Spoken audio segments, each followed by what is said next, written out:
Hi everyone, this is Joanna. Welcome to my channel. Thank you so much for hanging out with me.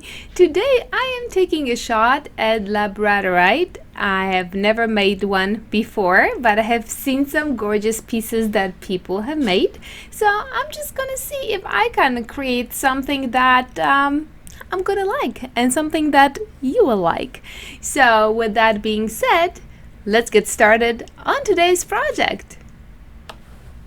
Okay, so I already rolled out my clay on the thickest setting of the pasta machine, and this is black clay, and I'm going to use a ton of different colors of mica powders.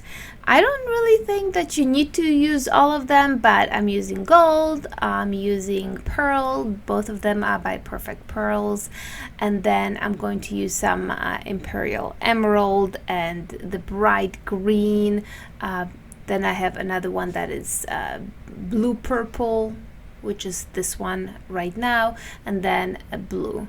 Now I really don't know what I'm doing. I just know that I want to saturate it with different colors of mica powders, and this is the palette that I'm after. Some kind of a little bit of green, a little bit of blue. That's where I'm going with it, and then I'm using also the gold just to a little bit of brightness to it. Now when you're happy with the mica saturation, we're going to take some water and spray it with the water, and you are going to give it a generous spray of water. You want to see that mica starting to move, and if I were you, I would put that clay maybe on a tile so you can move it, because see here I have to take the whole craft mat and start moving the craft mat, but you really do get this beautiful flow of colors. I think it makes a huge difference when you are able to move the surface around, so you have those beautiful flow of mica powders. So let me show you what not to do. I use the additive, the metallic additive, Ranger's alcohol ink additive, not the actual metallic alcohol ink, and actually when it dried it turned white on me, so I would definitely not use the additive on the clay.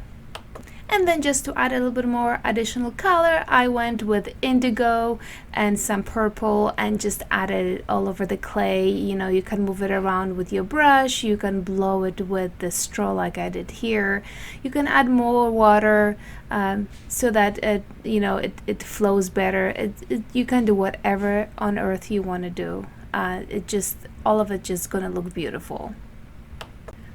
After all is dried, I went in and I actually started adding more color to the already dry palette. So I'm not sure if I'm going with the stream, which is my favorite color.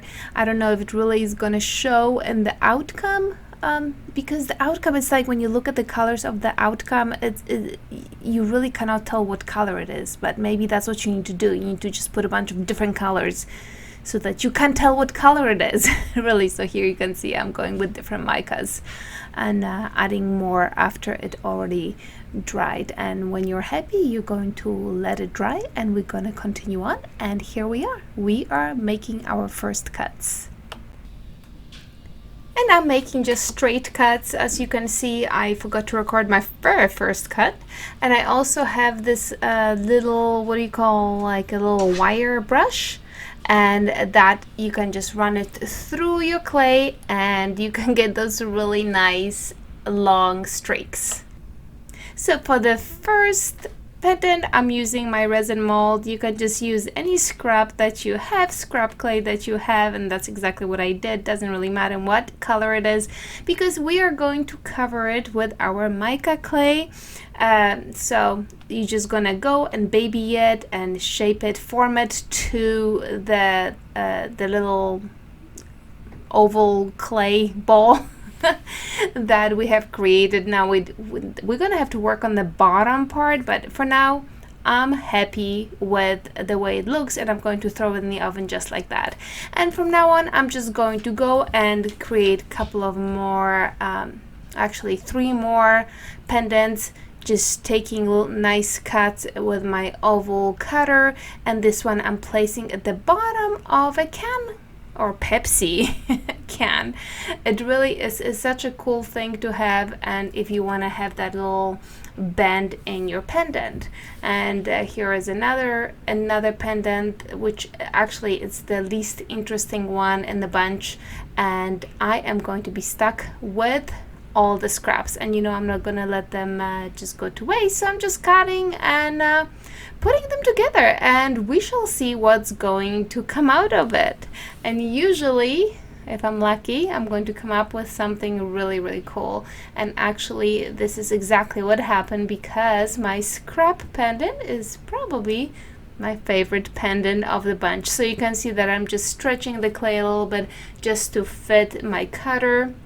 But look how neat it looks, all those little pieces of clay put together. And then I realized, oops, I didn't have the backing, so I just roll out some scrap clay and placed my little my little buddy on it. Now everything is ready to go in the oven.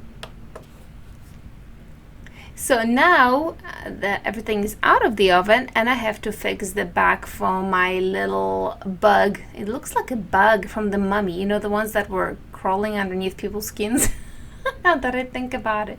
Anyways, you're going to cut out a piece of black clay or clay of your color and just create a backing to it. It's very quick, very easy, and you're going to put it back in the oven for 20 minutes at 275 degrees, and your pendant is going to be ready. And here they are. They already have resin on them, and look how awesome they look. Do you remember what I told you that I don't know if you're going to see any of the particular colors that we have been using, but for some reason all together it just comes into this amazing mush. I love it, and yes, that one is my favorite. It really is, and this is all scraps. How often does that happen, right?